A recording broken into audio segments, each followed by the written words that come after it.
before the 2018 season, the Dallas Cowboys leadership tried to sell fans on a group approach to the wide receiver position.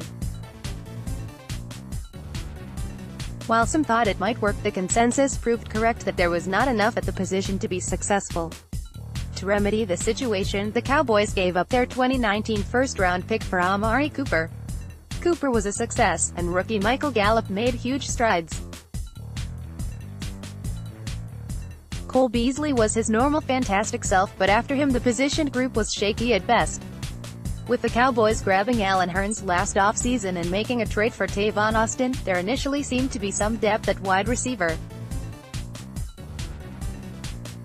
Well, injuries hit both Hurns and Austin, keeping them out multiple weeks. Terrence Williams' off-field issues indirectly landed him on injury reserve, where he joined rookie Cedric Wilson, who was on IR since training camp. Long story short, there could be more than a few cap casualties. If the Cowboys do move on from Williams, it would provide about $2.25 million in cap relief, even if he counts for $2.5 million in dead money. If they decide to move on from Hurns, it would only cost about $1 million in dead money, but provide about $5 million in cap space. As the Cowboys look to resign DeMarcus Lawrence, and either sign or extend other players, Williams and Hurns could both be casualties.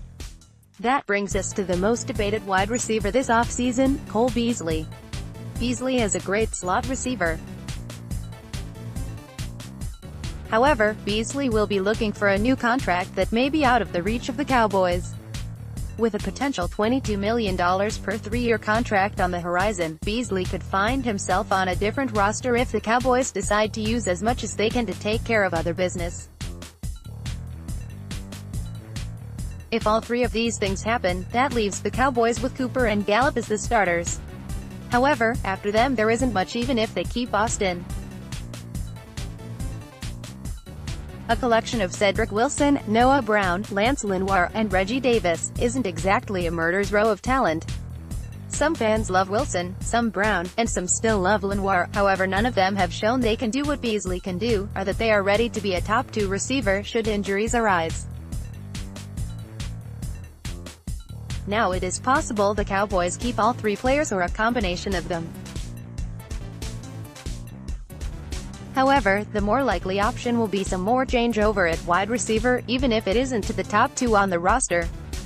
Depth could look completely different by the start of next season.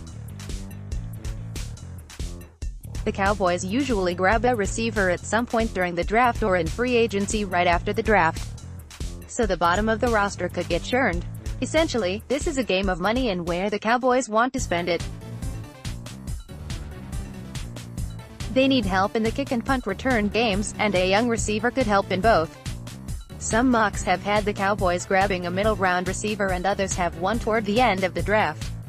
Most do have wide receiver as a need. Not because they need the famous X receiver, they have that with Cooper, but because of the uncertainty behind the top 2 guys. Next, why the Dallas Cowboys must re-sign Dak Prescott long-term, ASAP. The moves they decide to make in free agency and who they allow to walk could signal how they might move in the draft. I think most people agree that Amari Cooper is worth the first-round pick. I also think many feel that wide receiver will not be the second-round pick either. However, between the 3rd and 5th rounds, receiver could very well be the pick, and it shouldn't come as a surprise.